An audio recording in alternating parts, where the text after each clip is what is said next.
हाय दोस्त, नमस्ते। मैं हूँ गोरखपुर से संगीता प्रजापति के यूट्यूब चैनल में आप लोगों का स्वागत है। आशा करती हूँ कि मेरा गाना आप लोगों को पसंद आए और ज़्यादा से ज़्यादा लाइक करिए, शेयर करिए। आप लोग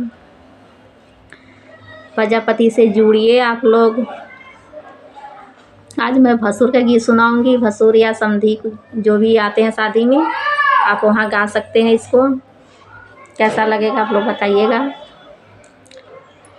एक कियारी साग पात है, एक कियारी धनिया, भसुर के दीदी भाग गईली। आई हो दादा कलिया, भसुर के दीदी भाग गईली। आई हो दादा कलिया, भसुर के दीदी भाग गईली।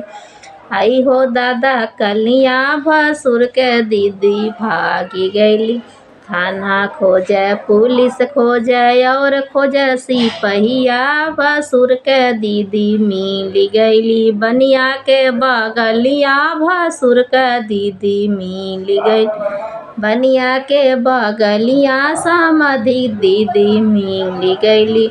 एक कियारी साग पात है, एक कियारी सरसों, भसुर के बुआ भागी गईली। आई हो दादा परसों, भसुर के बुआ भागी गईली।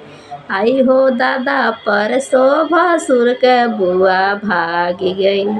पापा खोजे, मम्मी खोजे और खोजे भतीजवा, भसुर के बुआ मिल गईली। तेलिया के बगलिया, भसुर के बुआ मिल गईली। तेलिया के बगलिया, भसुर के बुआ मिल गईली।